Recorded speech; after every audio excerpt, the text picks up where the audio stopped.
Oh my gosh, I'm so glad you answered the phone. I have so much to tell you. I can't wait to catch up. Hello, everybody.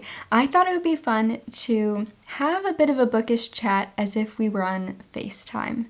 Because I feel like whenever I chat with you guys, it does feel like I'm on FaceTime with you. There are so many moments throughout my days and the week where I'll have a random bookish thought and I'll talk about it with my husband or I'll talk about it with some of my bookish friends, but I thought it'd be fun to chat with you guys about these random different things that I've had on my mind. I wrote them down on my phone, the little topics to talk about, and I can just kind of have a fun little ramble and I can get your opinion maybe on some things that I've been thinking about.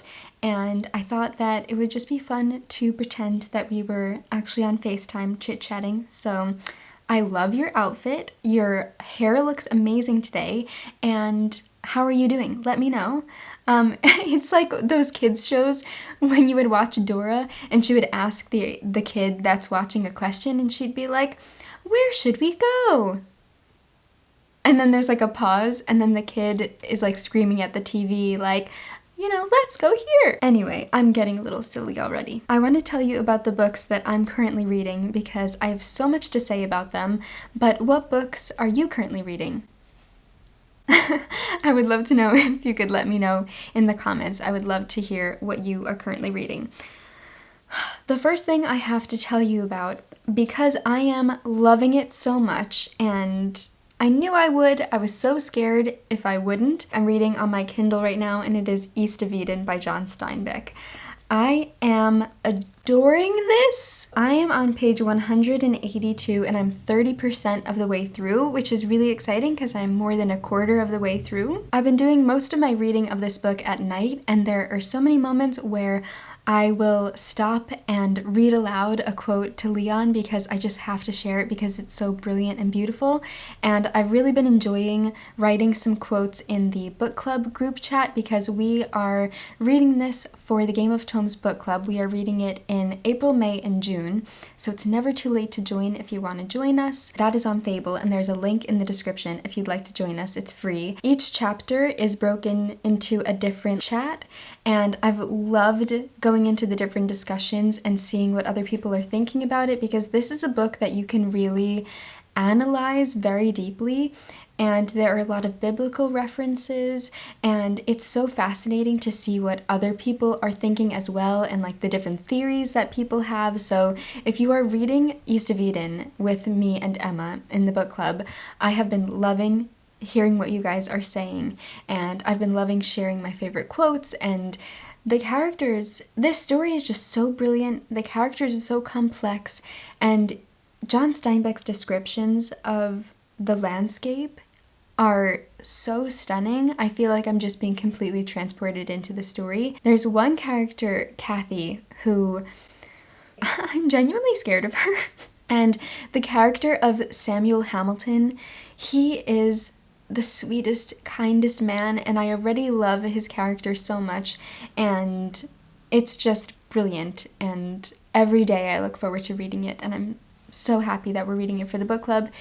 I have been meaning to read this book for so many years, and I'm so glad that I finally am, and that I'm loving it. I'm also greatly enjoying being able to deeply analyze it, and also deeply analyze it with other people, with you guys, and that's something I want to continue doing, and that's something I want to talk about in a little bit. But I've been loving East of Eden. I would love to know, have you read it? I would love to know if you've read it and what you think of it. I'm getting similar feelings to when I first read Anna Karenina and some other amazing favorite classics, and it's just really exciting because I have felt this recently, but to this extent I'm not sure. I'm loving it. I want to hear your thoughts, and yes, so that's what I have to say about East of Eden. I am also reading Family and Borgazia by Natalia Ginzburg. I have read Family, but I have yet to read Borgazia, and this is translated by Beryl Stockman, and this is from the publisher Daunt Books. This edition is so beautiful. Recently, I also picked up All Our Yesterdays by Natalia Ginzburg, which is from the same edition, and this is just the Daunt Books, and I just love these. Aren't they so beautiful? Family, you guessed it. is about family. It is about these different people that are friends, but also their families, and it's about romantic relationships and marriage and parental relationships, and it's really interesting, and it's obviously set in Italy. There's actually a reference to England and Bristol, which is the city that I am in right now, and that was really interesting. It was only for like a sentence. I'm enjoying Natalia Ginzburg's writing style a lot. It's very much examining these character relationships, and I really enjoy stories like that. Also set in Italy is always something, and something especially recently that I've been loving. I've been loving reading more Italian literature, and this is my first foray into the work of Natalia Ginzburg, and I am really interested in reading more of her work, so I'm so glad that I still have to read, or am still going to read, Borghesia and All Our Yesterdays. And All Our Yesterdays is a much more longer story, so I'm excited to see the difference between her shorter work and her longer work as well. And then the last thing that I am reading, I am actually listening to as an audiobook, and it's one of my most anticipated releases of 2025. It just came out recently, and that is Everything is Tuberculosis by John Green. I am listening to the audiobook, which John Green narrates himself, and I am 1 hour and 58 minutes into the book, and that's 35%. I have 3 hours and 37 minutes left, and I have been adoring it. It is so brilliant. So it's mainly about how tuberculosis has shaped history and the present day, and John Green's research into tuberculosis and how it has affected different people throughout time. And I think it's so brilliant. What I love about it so much is that John Green, first of all, is such an amazing writer, such an amazing narrator. And even though I've never known very much about tuberculosis, I've never really done a lot of research into tuberculosis, he writes about it in a way that is so comprehensive to the everyday individual. With this, I feel like any human being can read it and get a lot out of it. Just the way that he writes about the topic, the way that he presents it and presents his ideas, and it's just so fascinating. Something that he mentions and references is in stories and movies when a character has a handkerchief and they cough into the handkerchief and there's a little blood. That's a symbol of not only the fact that they have consumption and TB, but it's like a sign of their soon impending death. So that is something that I feel like we can all universally recognize as like a bad symbol of ill health, but it's connected to the character has consumption or tuberculosis. And so I feel like even if we don't know a ton about the topic, we still understand signs, and it's used in storytelling almost. And so many writers and poets, the part where I'm listening to right now, he's talking about how consumption was almost romanticized. Like a lot of writers and creatives and artists suffered from consumption or just suffered from some kind of illness, and it's almost like a sign of great art. I found that really interesting. I'm loving it. It's so thought-provoking, and I highly, highly, highly recommend it. So those are the books that I'm currently reading. I also thought I would share with you what I'm currently watching, and that is mainly one show that I have watched a million times, but I'm watching it with Leon, who he's watching it for the first time, and that is my favorite show, Gilmore Girls. And we have been watching it for like a year and a half now. Leon isn't the biggest TV show and movie watcher, but with my encouragement, we have been watching Gilmore Girls, and he's really loving it, and he's making all these guesses and theories of what's going to happen, and it's so exciting. It almost feels like I'm watching it for the first time again. And right now we're in season 4. I'm kind of surprised by how I'm feeling about this part of the show, because season 4 was never part of the show that I really, really loved. I always said that season 3 was my favorite, season like 1 through 3. But so much happens in season 4. Let me know if you have also watched Gilmore Girls and what you think and what your favorite season is. But I always said that my favorite seasons were 1 through 3, and I do still think that that is true. But watching season 4 so much happens in this season and so many like more dramatic changes are happening, and I'm just getting so excited to keep watching, and I love hearing what Leon's theories are, and it's just been really fun. So I would love to know if you have watched Gilmore Girls and what your favorite season is, maybe who your favorite character is. My favorite character is Luke. I just think Luke is the best. Leon's favorite I also think is Luke, but he also really loves Kirk. Every time Kirk has a scene, because all of Kirk's scenes are really funny, Leon is just like cracking up with every Kirk scene. So they are great. But yeah, that's my Gilmore Girls update. I also thought I would give you a bit of a writing update because I'm at a very exciting stage in the process. So if you don't know, I have been working on a novel for like 2 or 3 years now. Went through a lot of different changes and a lot of ups and downs. It's been a very long but also fulfilling and wonderful journey. And I recently finished writing the newest version, and I finished a very solid draft of it. I even had it printed at Leon's uni as if it was a thesis, so I sent it to the printing service and I had them bind it as if it was a dissertation, and that was really exciting. And I had Leon read it, and he felt like it was a lot stronger than my previous version, which he also read, and I'm so proud of the work I've done and the stage and place that the story is in right now, and I'm feeling really happy with it, which is crazy because I wasn't very happy with the previous stage, and I thought, will I ever be happy with it? So that's really exciting, and Leon gave me a few notes and things that I could think about, and so I made a couple changes after looking at what he had to say, and currently I have 3 of my closest friends reading it, and I'm going to hear what they have to say, and then I'm going to go from there. But it's really exciting because the fact that I'm able to have it in a place where I can share it for a reader's feedback is really, really exciting, and it feels really solid and strong, and I'm just so happy with how it's looking right now. So I'm trying to not put too much pressure on me or it, but I would really love for you to be able to read it one day. I would love for it to be traditionally published. So that is the journey that I am going to be going on.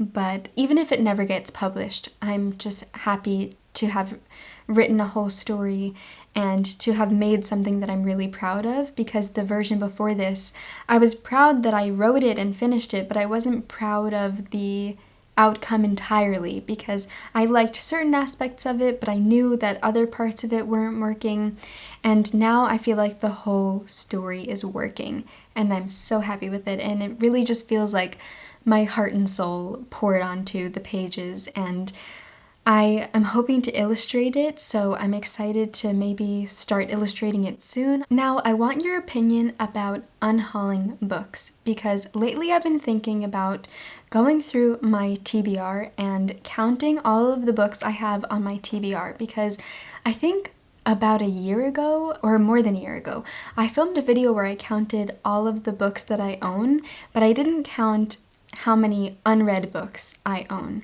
and how many books are on my physical TBR. And that's something that I would like to do, and I would like to maybe work on getting my physical TBR down. I have seen so many videos where people do like TBR jars and fun things like that to help them work on their physical TBR, and I think that's something that I want to do. So I want your opinion on how you feel about like TBR jars and counting your physical TBR and having that be more of like a known number rather than me right now. And for the past several years, I just read whatever I want to, and if I want to buy a new book, then I do. But I do feel like when I buy a new book, I try to read it at least right away, or I don't let too much time go on.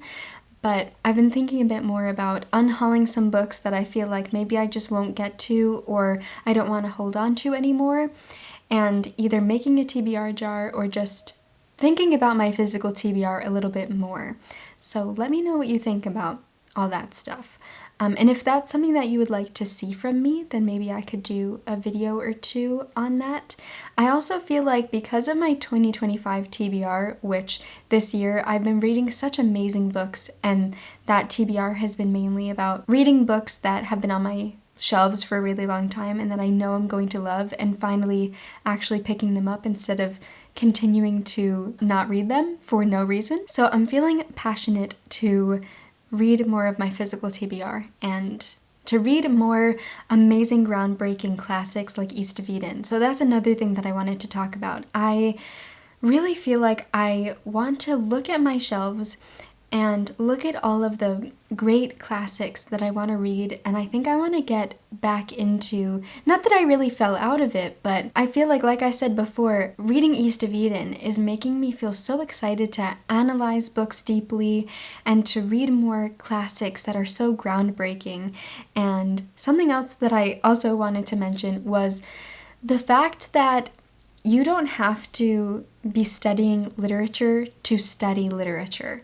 And that's something that I'm quite passionate about. I often feel like I look back on my high school education and my college education, because in high school I took English classes and we studied a bunch of books, and I always loved my English classes, but I almost wish that I could go back in time and retake those classes and analyze those books again, but as the person that I am today, because my high school self is so different from the reader and the self that I am today. I just often think about that. And then I was thinking about, well, why can't I do that now? There are so many ways that you can study literature without being in school or being a student. And I wrote down in my phone, because I wrote some notes for this chat so that I knew what topics I wanted to talk about in our FaceTime call.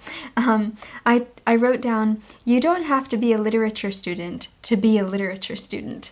There are so many videos in the past that I've watched about Jane Austen and Charles Dickens and Leo Tolstoy and a bunch of amazing authors, and I hope that maybe my videos can be that way for other people. Like, you can almost feel like you're studying literature by just watching some fun, entertaining, informative videos on YouTube, and there are so many that you can watch. And I have such a passion for literature and the desire to read more literature, not only because the books are groundbreaking and amazing, but because I love learning and I love analyzing the books I'm reading, and with that, I'm able to do that through these resources online and studying different articles that people have written and different texts. And I just feel like there's such a wealth of information out there that you can have free access to if you have the desire to study literature as if you were a scholar, but you don't have to actually be a scholar to study literature. And that's something I've been feeling a lot lately with reading East of Eden and then going on to Fable and looking at all of the different people's analysis of the chapters, and it's just been so exciting, and it's making me think a lot about studying literature as a graduate, as someone who is no longer in school. Something I'm very passionate about is the idea that just because you're no longer a student doesn't mean that you're just done learning. I think throughout our lives, we're never not learning new things, and in a multitude of different avenues of our lives. And I think that that's beautiful. And it's something that I want to keep working on. I want to keep studying literature, and I want to keep learning more about different authors and the reasoning behind their works. And the other day I went book shopping, and I showed you guys in my recent vlog, which I will link if you haven't seen it, and also on an Instagram post that I did, but I found this amazing book that's called Journal of a Novel, The East of Eden Letters, and it's this amazing collection of letters that John Steinbeck wrote to, I think, his editor while he was writing East of Eden. He was writing about his writing process and his ideas and thoughts while he was writing East of Eden, and just the fact that that exists is so amazing, and I can't wait to get my hands on it, because the more I'm reading East of Eden, the more I want to understand John Steinbeck's point of view and his thought process and his writing process. I just think that the fact that a book like that exists is amazing. I can't wait to get my hands on that book, because I've been thinking about it a lot, and I've just been loving East of Eden. So my point is that I am really feeling so passionate about the classics and the books that I've been reading, and I want to encourage you, if you want to. Obviously, if you don't want to, you don't have to, but we can be scholars without being scholars. We can study literature without being a literature student, and I am excited to read more classics and to study them and to keep loving and appreciating the literature that we have, and to just continue being a passionate reader. That's basically it. I think that's all that I'm going to chit-chat to you about today. I hope that you enjoyed my ramble. Thank you so much for FaceTiming me and picking up the phone. I'm so glad that you were free. I would love to know what you think about all the things that I talked about. And let me know if you like this kind of chit-chatty, FaceTimey video. I feel like I could ramble on and on forever. I feel like that's very OG Carolyn. In my old videos when I did vlogs, they were like an hour long because I just would ramble on and on and on. And I feel like over the years I've gotten a bit more concise, or I've at least edited out more of myself, but I'm gonna leave this part in. Anyway, so I hope you enjoyed my ramble, and I look forward to FaceTiming you again soon. I hope you're having a wonderful day, reading some amazing books, and as always, happy reading.